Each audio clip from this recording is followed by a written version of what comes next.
under panic. Chopper winch hooked the sling and hauled up. No stretcher, no insulation. Straight motor wash. Blue glow flickered like a lightning bug in a jar. Then they were gone northbound. Rotor lights fading in the night. At 0410, Rourke debriefed the master. He called the equipment failures storm impact. Ordered us to write identical log entries citing unexpected squall damage. Every roughneck knew it was a lie, but no one argued. Offshore survival often means nodding and cashing the check. They lifted off at 0435, leaving us with crippled machinery and a thick stack of non-disclosure forms. We limped through the rest of the shift patching hoses and resetting breakers. The captain radioed shore for replacement parts. Shore said weather windows closed until evening. Another convenient delay. Just before dawn, I stepped onto the catwalk for a smoke I shouldn't have. First light barely touched the horizon. Down by column 7, in the faint green reflection of deck floodlights, I saw 3 shapes pacing the water. Tall, sleek, each carrying its own halo of glow. They moved together, circling the swims lines that anchor the ballast tanks. One paused, looked up. The glow around its eyes brightened like a camera flash. I dropped the cigarette. By the time it hit the face, the shapes were gone. Water calm as a pond. I went back to the clinic, logged everything under personal observations. The company server punched the file as correct. I printed a hard copy, sealed it in a specimen bag, and taped it behind the oxygen manifold, where only I know to look. If this hits the wrong eyes, they'll call it hallucination from fatigue. But ask any hand who stood the night tour on June 18th. Everyone keeps sneaking glances over the rail when the lights dim, waiting to see that impossible green flicker come back. Machinery pops up more often now. Cables found slight, yet storms stay clear. Official reports still blame weather. That's the record.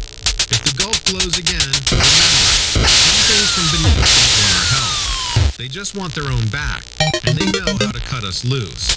If anyone else, just remember this. If your rig breaks down in the Manistee National Forest after dark, and you hear 2-legged footsteps, stay inside, keep the engine running if you can, and be wary of polite men who arrive with gift cards and paperwork that already spare. Something else is out there, and someone in authority knows it. Maybe telling this will let me sleep. At least the story is no longer locked in my head. I'm the overnight security guard at the old Ohio State Reformatory in Manistee, the one they used for that famous movie years ago. You might already know how it closed down officially back in 1990. But part of the structure is still used for historical tours during the day. After hours, though, it's supposed to be locked down tight, and I'm the one who makes sure no one breaks in.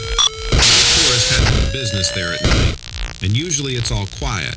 The building just creaks in the cold wind. But that day, or should I say that night, was anything but normal. The shift started at 10 p.m., same as always. I'd gotten used to the routine. Turn on the monitors, do a walkthrough with my flashlight, double check if the basement gates are locked, and periodically circle around to make sure no one snuck in. The entire place is loaded with weird stories, some of which you can read about in blogs from the 70s or 80s.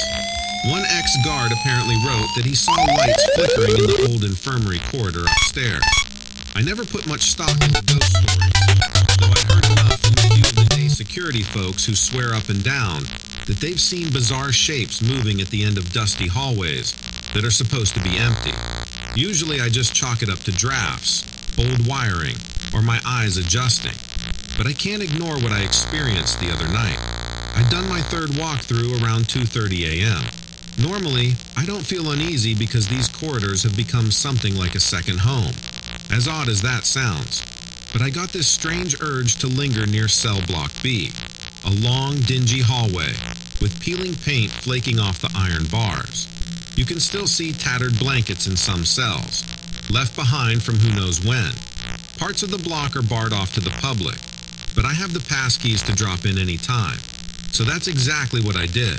I stepped inside the far corridor, and it smelled musty, like wet stone and old dust. Worse than usual. It was so silent, you could almost hear your own heart pounding. Suddenly, I heard what I can only describe as a raspy voice, echoing from the far end. At first, I thought maybe one of the local kids had broken in and was trying to prank me. Some people around here do that for a thrill. The voice sounded like an older man complaining about the cold, but something about the tone made me freeze. It had this hollow ring to it, almost like a mocking impression. I stood there shining my flashlight, fully expecting to see someone pop out from behind the bars. The beam just fell on rusted metal and chipped concrete walls. No sign of movement, yet the voice kept going, weirdly repeating the same phrase, something about "let me out."